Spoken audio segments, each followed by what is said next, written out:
Bem-vindos ao Crônicas do Paddock. A glória, a política e os segredos que as transmissões de TV nunca te mostraram.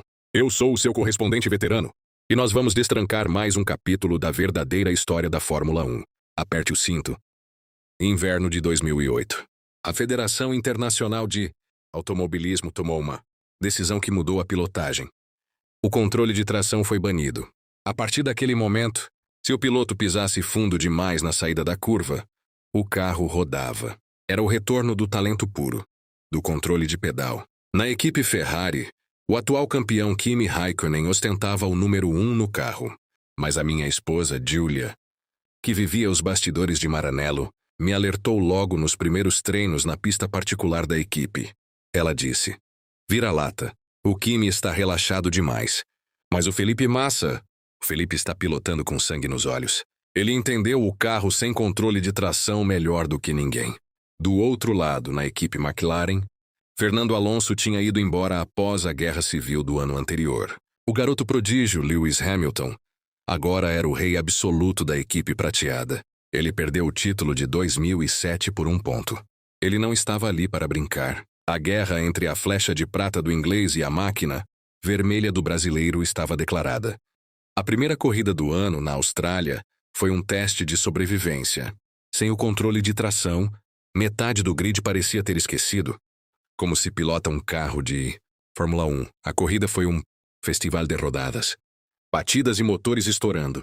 Dos 22 carros que largaram, apenas 7 cruzaram a linha de chegada. Um verdadeiro massacre mecânico e humano. Felipe Massa teve problemas, rodou e abandonou a prova. Kimi Raikkonen também não terminou a corrida. Mas lá na frente, desviando do caos com uma frieza assustadora, estava Lewis Hamilton. O inglês venceu a primeira corrida do ano com autoridade. A equipe McLaren mandava um recado claro. O erro do ano anterior não se repetiria. O fantasma de Hamilton assombrava Maranello logo no primeiro final de semana. Após um início ruim na Austrália e na Malásia, a imprensa europeia começou a duvidar de Felipe Massa. Diziam que ele sentia a pressão, mas o brasileiro respondeu onde importa, no asfalto. Massa foi para o Grande Prêmio do Bahrein e venceu de ponta a ponta. Semanas depois, a Fórmula 1 desembarcou em Istambul, no Grande Prêmio da Turquia. Aquela pista, com a temível curva 8 de 4 tangências, era o quintal da casa de Felipe Massa.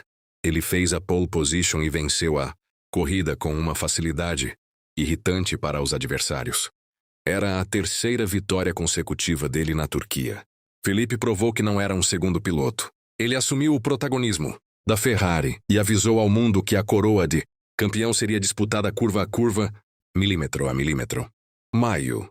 O glamouroso Grande Prêmio de Mônaco. E para o desespero dos pilotos sem controle de tração, choveu. Pilotar nas ruas estreitas do Principado no asfalto molhado era o equivalente a dançar valsa em um campo minado. Felipe Massa liderava a corrida. Lewis Hamilton vinha logo atrás, mas cometeu um erro nas primeiras voltas. O carro prateado escorregou e bateu com a roda traseira direita no guarda-rail. O pneu furou. Parecia o fim da corrida para o inglês. Mas a sorte de campeão falou mais alto. Hamilton conseguiu levar o carro aos boxes rapidamente. A equipe trocou o pneu e colocou combustível suficiente para ir até o final da prova. A pista secou. Os adversários precisaram fazer mais paradas. E a estratégia forçada pelo acidente colocou Hamilton de volta na primeira posição. Ele venceu em Mônaco. Um erro transformado em ouro. O campeonato pegava fogo. Junho. Grande Prêmio do Canadá, em Montreal. A corrida que protagonizou a cena mais bizarra e amadora da década. O carro de segurança estava na pista. Os líderes entraram nos boxes juntos para reabastecer. Kimi Raikkonen fez um trabalho mais rápido e saiu na frente de Lewis Hamilton. Mas o semáforo na saída dos boxes estava com a luz vermelha acesa, porque os outros carros ainda estavam passando na pista. Raikkonen e o polonês Robert Kubica pararam os carros lado a lado, respeitando o sinal vermelho. Hamilton vinha logo atrás acelerando. O inglês simplesmente não viu a luz vermelha e não viu os dois carros parados. Ele freou no susto, mas tarde demais. A McLaren encheu a traseira da Ferrari de Raikkonen. Os dois abandonaram a corrida na hora. Hamilton saiu do carro balançando a cabeça envergonhado. Robert Kubica sobreviveu ao caos e venceu a sua primeira e única corrida na Fórmula. Um com a equipe BMW Sauber. Julho, a casa do automobilismo. Silverstone, na Inglaterra. Uma chuva bíblica desabou sobre a pista. E foi lá que Lewis Hamilton entregou a maior exibição de pilotagem da sua carreira. O inglês encontrou linhas de aderência que só ele via. Ele deslizava o carro prateado com uma leveza poética. Hamilton venceu a corrida com mais de 1 minuto de vantagem para o segundo colocado, Nick Heidfeld. Foi uma humilhação técnica sobre o resto do grid. Para Felipe Massa foi um pesadelo. O carro da Ferrari era arisco na chuva. E o brasileiro rodou 5 vezes durante a corrida. Ele terminou na 13ª posição, tomando uma volta do grande rival. A imprensa britânica coroou Hamilton como o novo deus da chuva. E Massa teve que engolir o orgulho e voltar para a prancheta de desenhos. Setembro. A lendária pista de Spa-Francorchamps, na Bélgica. Faltando 3 voltas para o fim, a chuva começou a cair em algumas partes do circuito longo e perigoso. Kimi Räikkönen liderava, com Lewis Hamilton furioso logo atrás. Hamilton atacou na chicane da parada de ônibus. Ele tentou por fora, não conseguiu espaço. Cortou a chicane por dentro da área de escape e passou Räikkönen. Pela regra, ele devolveu a posição na reta seguinte, mas imediatamente pegou o vácuo e ultrapassou a Ferrari de novo na curva seguinte. A briga continuou até Räikkönen bater sozinho no muro molhado. Hamilton cruzou a linha em primeiro. Felipe Massa chegou na 2ª posição, mas horas depois da corrida, o Tribunal da Federação interveio. Eles julgaram que Hamilton não devolveu a vantagem corretamente ao cortar a chicane e o puniram com 25 segundos. A vitória foi tirada do inglês e entregue no colo de Felipe Massa. A equipe McLaren acusou a federação de proteger a Ferrari. O clima entre as duas equipes virou ódio puro. 8ª etapa. Setembro. O primeiro grande prêmio noturno da história da Fórmula 1 nas ruas iluminadas de Singapura. O espetáculo visual era deslumbrante. Felipe Massa fez a volta da sua vida e cravou a pole position. No domingo, ele liderava a corrida com facilidade. Fernando Alonso, de volta à Renault, largou lá atrás na 15ª posição e fez uma parada nos boxes. Incrivelmente cedo, na 12ª volta, ninguém entendeu a estratégia. Até que na volta 14, o companheiro de equipe de Alonso, o brasileiro Nelson Piquet Jr., bateu sozinho no muro, em um trecho onde não havia guindastes. O carro de segurança foi obrigado a entrar na pista. No ano seguinte, o mundo descobriria a verdade podre. A equipe Renault ordenou que Piquet batesse de propósito para forçar a entrada do carro de segurança e beneficiar a estratégia de Fernando Alonso. Foi o infame escândalo conhecido como Crashgate. Alonso venceu a corrida de forma criminosa, mas para Felipe Massa, o desastre estava apenas começando. Com a entrada do carro de segurança forçada pela batida de Piquet, a equipe Ferrari chamou Felipe Massa para os boxes. Naquela época, o reabastecimento de combustível ainda era permitido. Massa parou. Os mecânicos conectaram a mangueira de combustível. A Ferrari usava um sistema de luzes eletrônicas em vez do tradicional mecânico segurando a placa. O sistema sofreu uma falha grotesca e a luz verde acendeu enquanto a mangueira ainda estava jorrando gasolina dentro do carro. Felipe Massa acelerou como o sinal mandou. Ele arrancou e levou a mangueira inteira junto com ele, derrubando os mecânicos no chão. Massa percorreu o corredor dos boxes com uma mangueira de 2 metros pendurada no carro, jorrando combustível. Ele parou no final dos boxes. Os mecânicos da Ferrari tiveram que correr a pé pela via inteira para arrancar a peça presa. Massa caiu para a última posição e não marcou pontos. Aquela falha bizarra de um semáforo de luzes em Singapura custou o Campeonato Mundial do Brasileiro.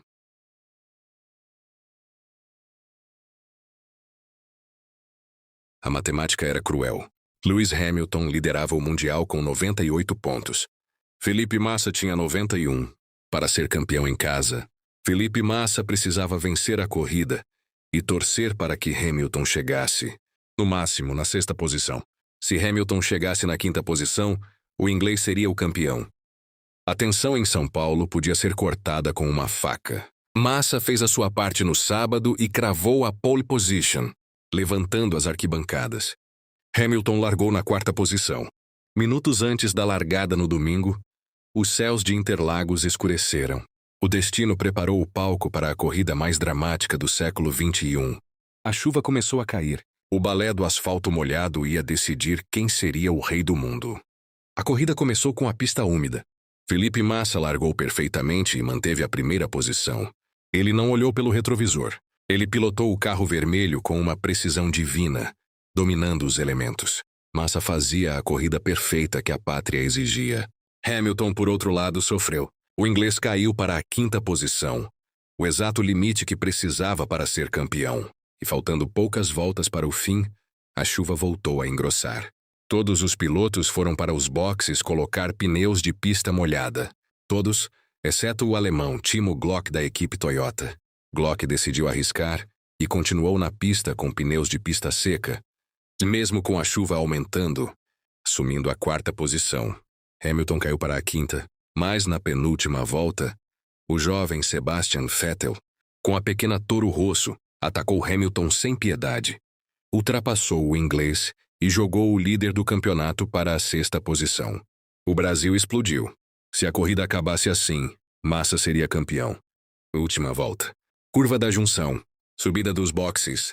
Felipe Massa cruza a linha de chegada em primeiro. Vence a corrida na sua cidade natal. Nas garagens da Ferrari, os mecânicos pulam e se abraçam. O pai de Felipe Massa chora de alegria. Por 38 segundos, Felipe Massa foi o campeão mundial de Fórmula 1 de 2008. O Brasil voltou ao topo do mundo. Mas a câmera da televisão corta para a curva da junção. Quase 1 quilômetro atrás. A chuva apertou de vez. O asfalto virou sabão. O carro de Timo Glock, da Toyota, com pneus de pista seca, não conseguia mais tracionar. Ele estava rastejando a menos de 80 km por hora na subida final. Sebastian Vettel passa por Glock. E logo atrás de Vettel vem a flecha prateada. Na última curva da última volta, do último grande prêmio do ano, Lewis Hamilton ultrapassa Timo Glock. O inglês recupera a 5ª posição a 300 metros da bandeirada. Na garagem da Ferrari, os sorrisos congelam. Um mecânico esmaga o painel de proteção com um soco. No pódio, Felipe Massa, com lágrimas escorrendo por dentro da viseira, bate no peito e acena para o seu povo. Ele perdeu o campeonato mundial por um único ponto. Lewis Hamilton, com 23 anos, tornou-se o campeão mais jovem da história até ali. O Brasil chorou uma dor coletiva inesquecível. Mas Massa provou que era um campeão de alma e honra. E a Fórmula 1 nos ensinou a lição mais dura de todas. A corrida só acaba quando a bandeira quadriculada é agitada para o último carro. O diário de hoje fecha por aqui.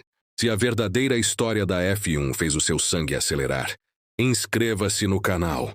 Use a nossa máquina do tempo nos cards aqui na tela. Volte para a temporada anterior ou acelere direto para o próximo ano. Um abraço do seu correspondente e até a próxima largada.